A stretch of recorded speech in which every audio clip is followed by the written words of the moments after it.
Salut à tous, aujourd'hui épisode numéro 928 de l'After Zap Image. On débute évidemment avec le programme de la journée en Champions League. On aura deux matchs ce soir comme d'habitude à 21h. Le FC Séville face au Borussia Dortmund et le déplacement de la Juventus du côté du Portugal. Ça sera à Porto. On enchaîne avec la victoire du Paris Saint-Germain. Le PSG qui s'impose hier du côté du Camp Nou sur le score de 4-1, évidemment, le PSG fait un grand pas en avant vers la qualification en quart de finale. Pour ceux qui veulent un débrief du match, vous le retrouvez, il défile juste au-dessus de moi. On rappelle les buteurs de cette rencontre, un triplé pour Kylian Mbappé avec le Paris Saint-Germain, un but aussi pour Moïse Kean du côté de Barcelone. C'est Lionel Messi qui avait ouvert le score dans cette rencontre à la suite d'un penalty et d'une faute de Layvin Kurzawa. On enchaîne donc avec cette petite image qui symbolise la soirée catalane et qui symbolise aussi la soirée parisienne. Gérard Piqué qui tire le maillot de Kylian Mbappé sur une phase de contre-attaque du Paris Saint-Germain. Ça représente vraiment le match du Barça qui a été en souffrance hier, qui a été en souffrance devant Kylian Mbappé, et Kylian Mbappé qui a été monstrueux hier tout simplement. Il a été dans tous les bons coups avec le Paris Saint-Germain, on l'a dit hier sur le débrief.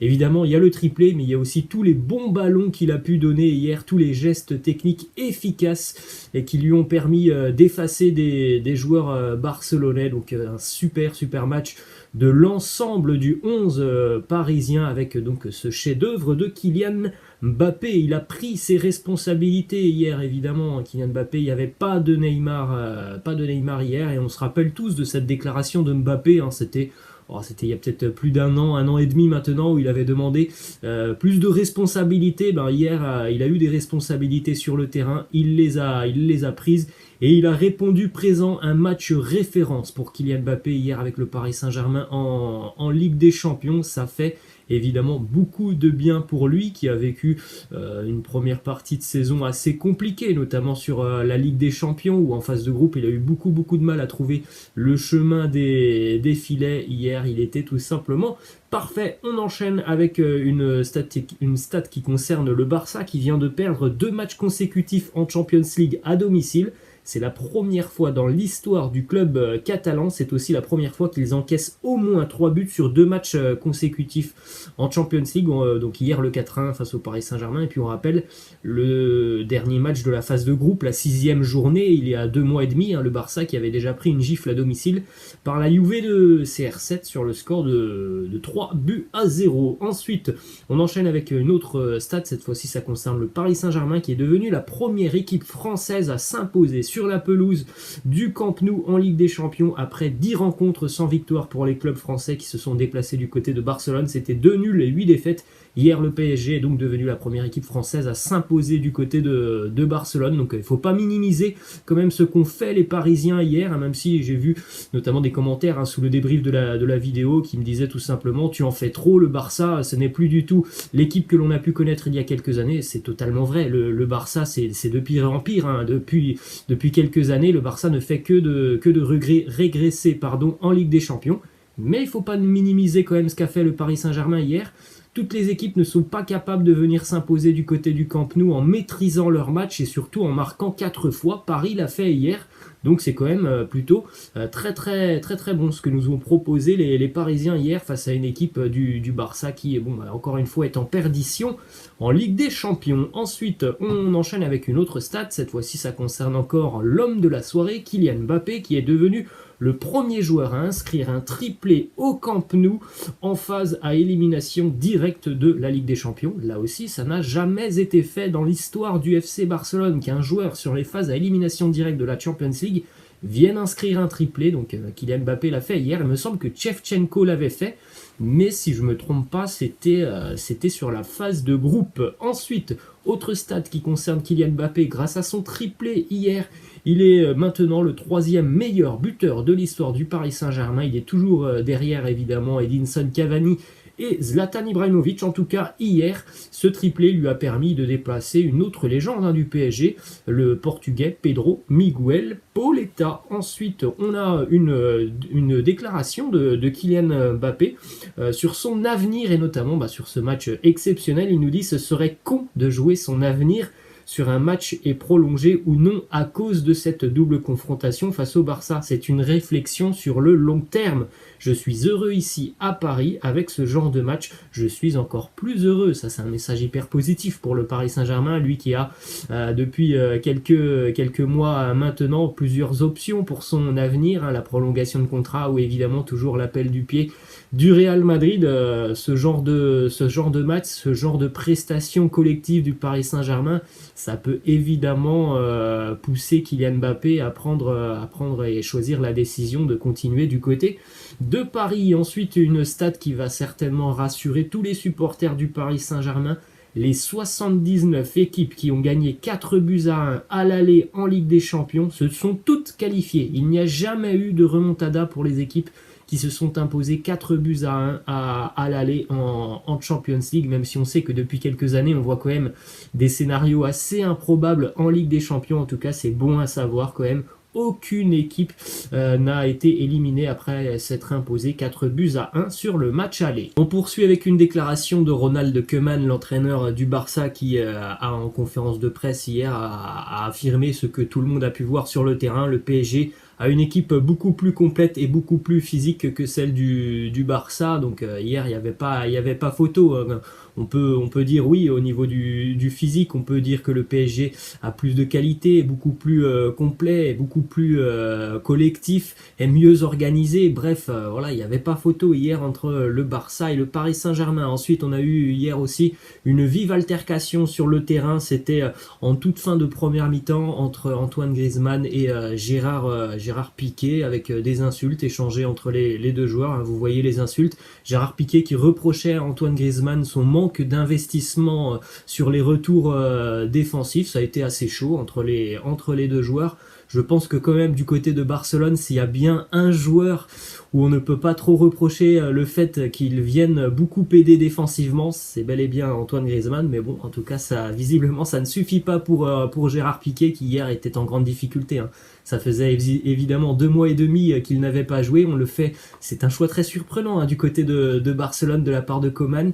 2 mois et demi qu'il ne joue pas, on le fait revenir sur un match de Ligue des Champions face au Paris Saint-Germain et face à ses grandes stars. C'est quand même un choix très très surprenant encore du côté de Barcelone. Je veux bien que le Barça n'a pas d'assurance avec les autres défenseurs, mais là quand même, Gérard Piqué hier, il était hors de forme. Ensuite, on continue avec la presse espagnole qui érige Antoine Griezmann comme un véritable bouc émissaire après la défaite hier, puisque les joueurs catalans, malgré cette défaite 4-1, ont bénéficié de 2 jours de repos. Donc ils reprendront l'entraînement demain du côté de la Catalogne. Donc hier, après le match, Antoine Griezmann, il en a profité pour se rendre à l'aéroport de Barcelone pour prendre la direction de la France et peut-être aller rejoindre sa famille. Ça, évidemment, ça n'a pas plu du côté de la presse espagnole qui l'entourait autour de l'aéroport, qui lui posait énormément de questions, notamment sur ce voyage en France. Pourquoi il quittait Barcelone après cette défaite? Griezmann qui avait l'air assez énervé, vous le voyez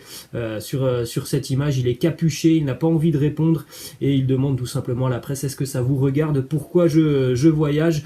Il en a pris pour son grade hier du côté de la presse espagnole, Antoine Griezmann. Bon, c'est souvent le cas du côté de Barcelone. Je pense qu'il doit être habitué. À chaque fois que le Barça perd ou fait un mauvais match, il en prend toujours pour son grade, alors que bon, du côté de Barcelone, je pense pas que Griezmann soit le seul fautif, loin de là. Ensuite, on continue avec la déclaration de Karl-Heinz Rummenigge, président du Bayern Munich, qui a réagi après la révélation du contrat de Léo Messi avec le Barça. Il nous dit: j'ai ri quand j'ai vu le contrat de Messi à Barcelone. Je ne peux que lui dire bravo pour avoir obtenu un contrat astronomique, mais cette situation salariale doit être modifiée. Évidemment, c'est pas dans les gènes du FC Barcelone d'offrir autant d'argent à un seul joueur, même si c'est Léo Messi. Voilà, le Bayern ne fonctionne pas comme ça. On va continuer les amis avec l'autre match de la soirée en Champions League et l'option qui est prise par les hommes de Jürgen Klopp. Le réveil d'ailleurs de Liverpool. Les Reds s'imposent hier 2-0 du côté de Budapest face au RB Leipzig. Les 2 buts marqués en seconde mi-temps sont l'œuvre de Mohamed Salah et Sadio Mané. Les 2 buts qui ont été totalement offerts par la défense du RB. 2 énormes erreurs de la défense du RB sur ce match qui ont donné les 2 buts aux Reds. Globalement, Liverpool a quand même dominé cette rencontre, même si Leipzig, notamment sur le début de match et le début de la seconde mi-temps, a eu 2 opportunités assez importantes d'ouvrir le score, opportunités ratées par le RB, notamment une pour Christopher Nkunku. Sur l'ensemble du match, Liverpool a répondu présent.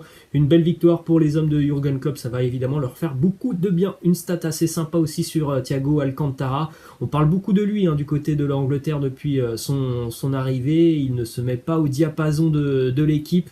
En tout cas, hier, Thiago Alcantara, il a fait un très gros match. 93% de passes réussies. Au niveau des dribbles réussis, c'est 2 sur 2. Les duels aériens gagnés, c'est 2 sur 2. Les duels au sol remportés, c'est 6 sur 9. Et les passes longues réussies, c'est 2 sur 3. Donc, vraiment un gros match de Thiago Alcantara hier. Ensuite, on continue les amis avec une déclaration de Julian Nagelsmann, l'entraîneur du RB Leipzig, qui nous parle de l'intérêt du Real Madrid, puisqu'en 2018, le Real avait tenté de faire venir Nagelsmann, et là il nous dit: si le Real m'appelle à nouveau, à l'avenir, ma décision pourrait être différente. Mais il y a 2 ans, c'était le bon choix. Je n'avais pas le temps de me préparer ou d'apprendre l'espagnol. Je manquais d'expérience, donc affaire à suivre, on ne sait jamais du côté de Madrid, s'il y a un départ de Zinedine Zidane, Julian Nagelsmann se poserait la question cette fois-ci de rejoindre ou non le Real. Il y a 2 ans, il y a 3 ans, en 2018, il avait refusé le poste, tout simplement parce qu'il ne se sentait pas encore prêt pour prendre en main le Real. On continue toujours du côté de Madrid avec une déclaration, celle de Panucci, ancien défenseur du Real, qui nous parle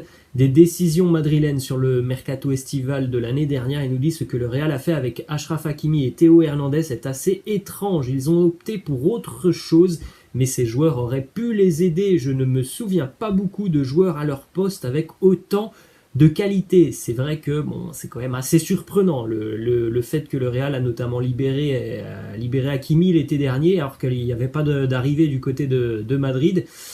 On a tous été surpris quand même par ce choix du Real, surtout après sa très très belle année l'année dernière du côté de Dortmund. Direction Marseille maintenant, c'est toujours très tendu entre la direction phocéenne et les groupes de supporters après la mise en demeure en début de semaine cette fois-ci.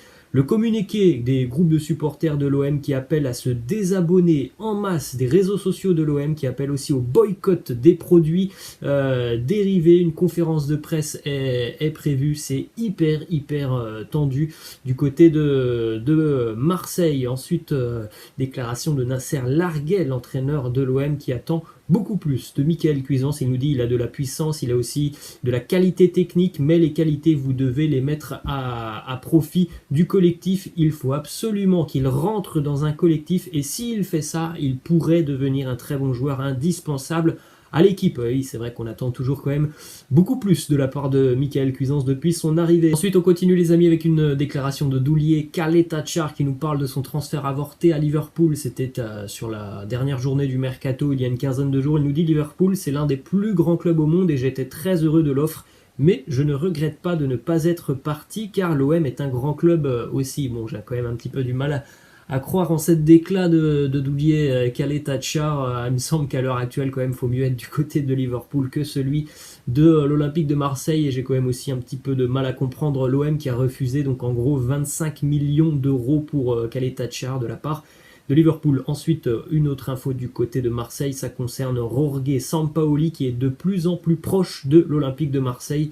L'entourage de l'entraîneur argentin a confirmé que les discussions avancent très très bien avec l'OM. Ensuite, on continue avec cette petite info qui concerne la Ligue 1 pour ce week-end. Ce samedi, Canal+ lancera une nouvelle chaîne intégralement dédiée à la Ligue 1. Ça sera Canal+ Ligue 1.